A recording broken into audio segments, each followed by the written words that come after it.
You're lying on your back, under bright white lights, a mask lowers over your face, and a calm voice asks you to count backward from 10. 10, 9, 8. Maybe 7 if you really put up a fight. And then the sentence just stops. No slow fade, no dream, not even that heavy feeling of drifting off, just nothing.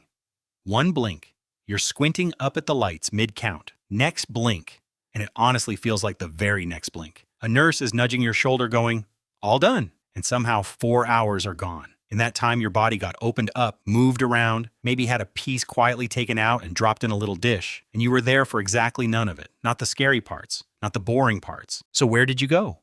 For those 4 hours, and where were you? Did your mind get tucked away somewhere safe? Or did you just quietly stop existing and get rebuilt the second the drugs wore off? Most people think this is a boring, solved question. It is not. It sits right between science and philosophy, and honestly, the real answer is weirder than the mystery. Let's start by throwing out the picture in your head, because almost everyone imagines anesthesia like a light switch. Awake, click. Off, click. Awake again. That's wrong. And it might be the most misleading comparison in all of science. Let's also throw out a second one.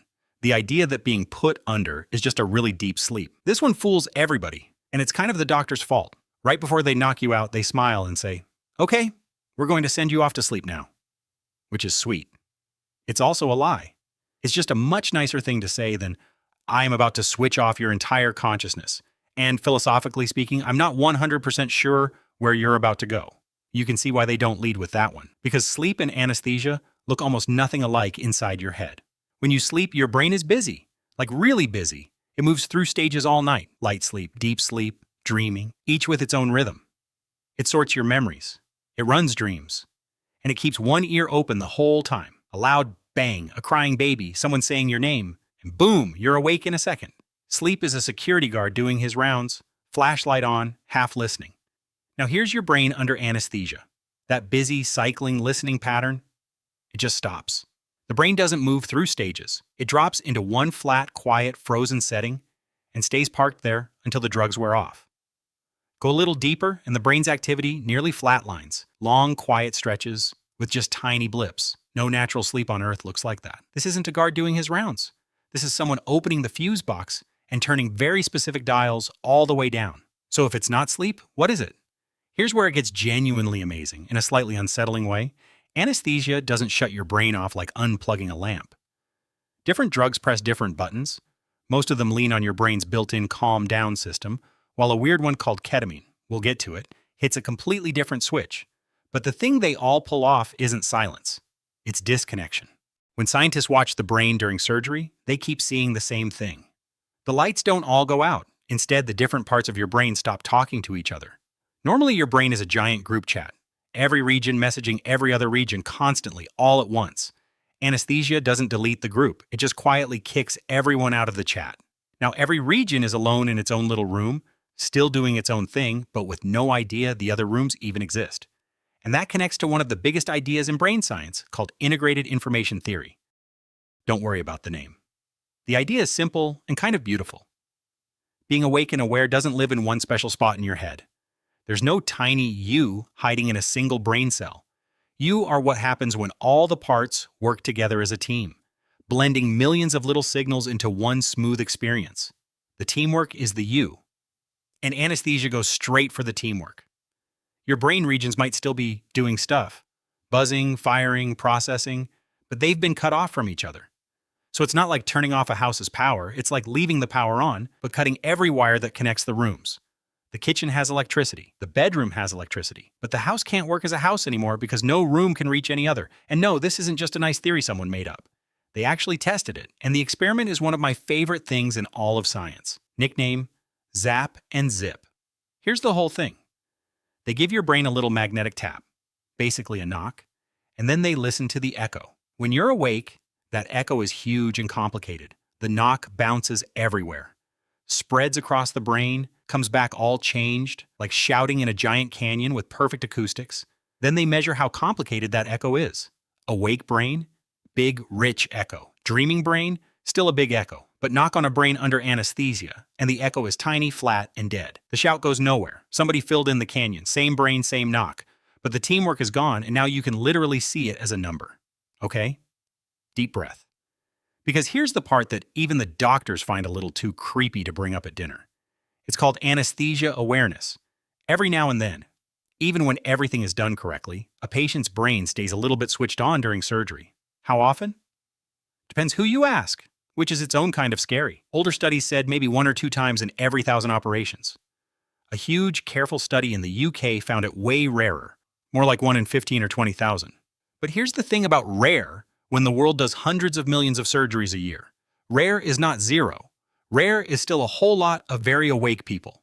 Most of the time it's just fragments. A bit of conversation, the clink of a tool, a dull feeling of pushing or tugging, blurry, dreamy, incomplete. But in the rarest, worst cases, people have actually felt pain during surgery, while being completely unable to move, speak, or let anyone know they're in there. And yeah, that's about the worst sentence in this whole video.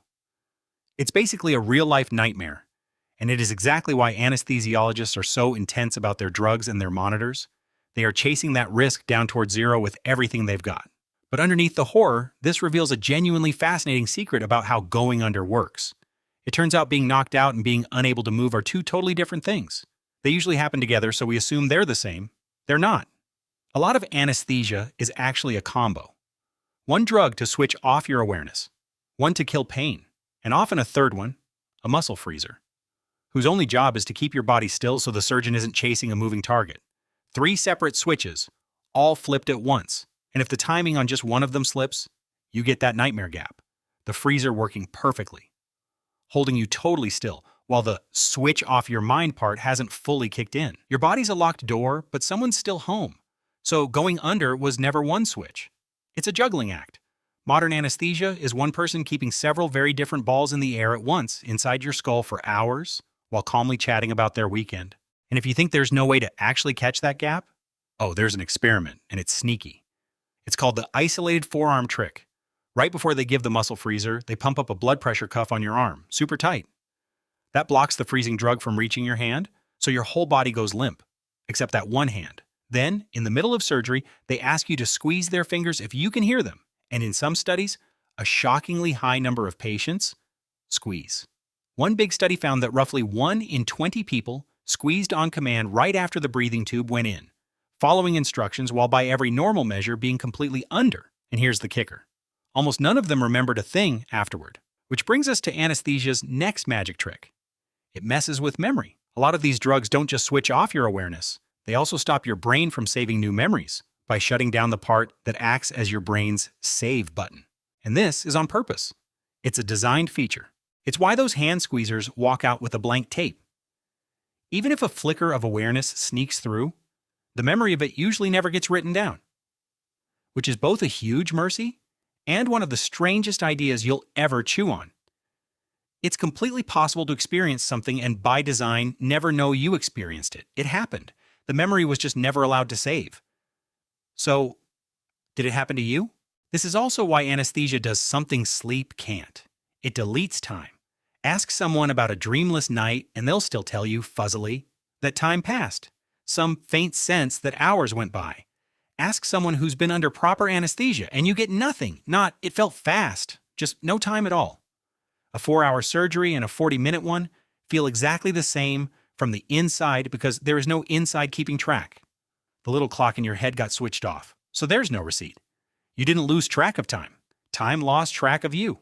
Now let's slow down the actual moment of going under, because it's weirder than the clean cut makes it look. From the outside, it seems instant. But on the brain scan right before everything goes quiet, the brain often freaks out for a second. A quick burst of wild, chaotic activity, like a tiny electrical storm right before the lights drop. Some scientists think this messy edge is where those strange, vivid half-dream flashes come from, that a few people report right as they go under or come back up. Little bursts of images and feelings, stitched together at the exact moment you is being taken apart or put back together. The lights don't just dim. They flicker hard first. Now let's talk about the one drug that refuses to follow any of these rules, ketamine. Ketamine started out as a war zone and animal anesthetic. Yes, the horse tranquilizer jokes are fair.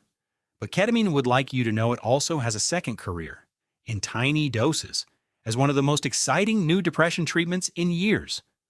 Most anesthetics work by quieting the brain down and cutting the connections. Ketamine does almost the opposite.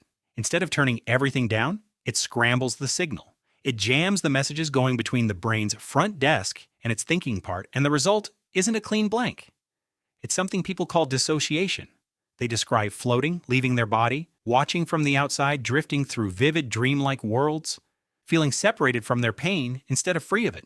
Under ketamine, the brain doesn't go silent. It goes quiet in some spots and loud and messy in others, which is probably why ketamine trips sound like surreal art films, while most other anesthetics sound like a blank white page. And that word, floating, leaving your body, detachment, should be ringing a bell, because it's the exact same language people use to describe near-death experiences. So of course, the big question, how does going under compare to nearly dying? This is one of the most argued about corners of brain science, partly for the very awkward reason that you can't exactly run a clean experiment that requires the word death in the instructions. But scientists noticed that the classic near-death checklist, the floating, the no pain, the tunnels, the vivid images, lines up suspiciously well with what ketamine does, which led to a real idea. Maybe a brain under extreme stress floods itself with its own chemicals that create a ketamine-like state, the brain in a crisis, slapping its own emergency detach button. And this isn't just a wild guess anymore. In experiments where scientists stopped rats' hearts, they recorded a sudden burst of super-organized, high-speed brain activity in the seconds right after the brain, right at the edge, briefly getting more coordinated, not less. And then in 2023, scientists reported the same thing in a couple of dying human patients. As life support was removed, that same surge lit up the parts of the brain tied to awareness. This is nowhere near proof of anything magical, but it's a stunning hint that the dying brain's final move might be a big burst of activity, not a slow fade to black. It's still a wide-open, hotly argued question, but it quietly ties the operating room to the very last moment of a life, and that's kind of incredible. Okay, back to solid ground, the part anyone who's had surgery actually remembers, waking up, because coming back is not a clean reboot. It's slow, it's messy, and honestly, it might be even stranger than going under. Different parts of your brain come back online at wildly different speeds. The basic stuff, breathing, moving, reflexes, comes back fast. But the fancy stuff, clear thinking, talking straight, remembering what just happened, the part of you that stops you from saying every thought out loud, that stuff wanders back in late, sometimes hours late, like the responsible friend who shows up after the party's already on fire. This is the entire scientific explanation for post-surgery patients being absolutely unhinged, asking the same question 40 times, weeping about a sandwich, declaring undying love for the ceiling, insisting with total confidence on things that are gloriously untrue. This isn't a personality glitch or a bad sign. It's a brain rebooting its systems out of order, with judgment and coherent memory being among the very last modules to finish loading. You're not broken. You're just running on safe mode with half the drivers missing. There's also a real and more serious age angle here.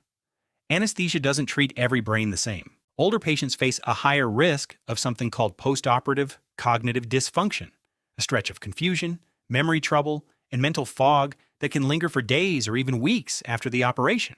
Researchers think it's tied to that same functional connectivity we keep coming back to. The aging brain seems to have a harder time efficiently rebuilding those coordinated links between regions.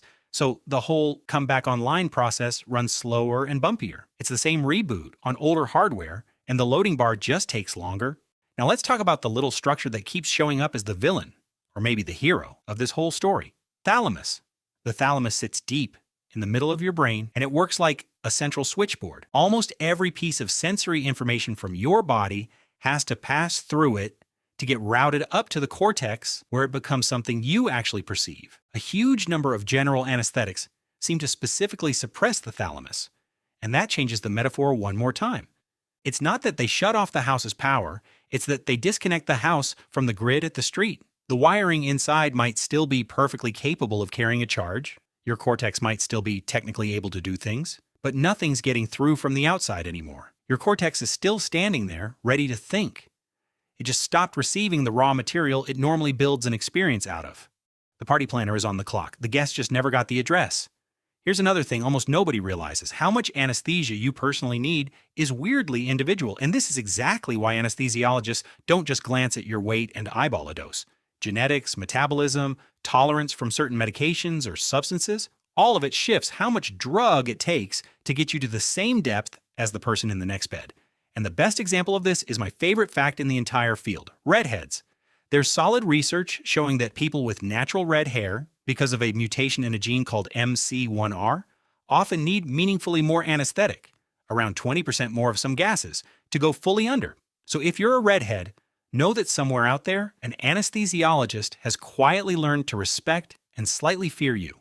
Your hair is not just a color, it's a warning label, which is exactly why modern operating rooms increasingly lean on brain monitors, devices that take that live EEG signal, crunch it through an algorithm, and boil it down to a single number that's meant to represent how deep under you are. The most famous scale runs 0 to 100, with a target window somewhere in the middle for surgery. And when you step back, these monitors are the most beautifully practical thing imaginable. They are a direct, physical attempt to answer the exact philosophical riddle this whole video has been circling. We can't ask an unconscious brain whether anyone's home.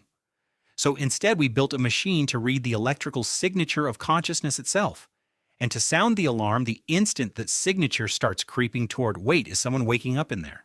So let's finally sit with the big question, the one that actually sticks to people for weeks after they learn all this. If anesthesia works by breaking the brain's ability to weave itself into one unified experience, then during that window, did you briefly stop existing? Not just reduced awareness, but an actual pause in you, followed by a reconstruction performed by a physical brain that never technically stopped ticking over in the background. The uncomfortable truth is that the answer depends on which theory of consciousness you buy. If consciousness really is fundamentally about integration, about information being braided into one whole, then anesthesia isn't a dimmer switch. It's closer to a genuine, temporary cessation of the specific you that gets assembled out of all that braiding, which is a deeply weird thing to carry into the room the next time you're signing a surgical consent form with a pen that barely works. And yet, here's the mercy hiding in the machinery: none of that horror ever reaches you. The experience of anesthesia from the inside is perfectly, absurdly seamless. No gap, no sense of having been away, no real-time existential dread. And the reason is elegant. The very same mechanism that dissolves your conscious experience also blocks you from forming any memory of it dissolving. From your point of view, it's a sentence that got cut off mid-word and then picked right back up, with no felt space in between. You don't experience the void, you just experience the edit. So where do you go under anesthesia? Based on everything neuroscience can currently tell us, the honest answer is thrillingly unsatisfying. You probably don't go anywhere at all. Your consciousness isn't shipped off to a quiet dimension, it isn't tucked into storage. It almost certainly isn't running some secret background dream for the whole 4 hours. Instead, the specific networks that normally cooperate to generate the continuous unified feeling of being you simply stop cooperating for a while. And when they link back up, messily, slowly, occasionally announcing their love for the ceiling, the result, from the inside, feels like precisely nothing happened. And maybe that's the perfect note to end on. We treat this like a missing persons case. Where did consciousness go? Who took it? When's it coming back? But the stranger, truer, more interesting answer might be that consciousness doesn't go anywhere, because it isn't a place or a thing that can leave. It's an activity. It's something your brain is constantly doing. A jigsaw puzzle doesn't go anywhere when you sweep the pieces across the table. The picture just stops existing as a picture until someone patiently fits it back together. Under anesthesia, the pieces are all still on the table, every single one. They've just stopped forming an image. And every time you've ever surfaced from it, that's exactly what your own brain has quietly, automatically, effortlessly done: snapped the pieces back into place, one connection at a time, and rebuilt the entire picture of you, without ever letting you feel a single second of being taken apart.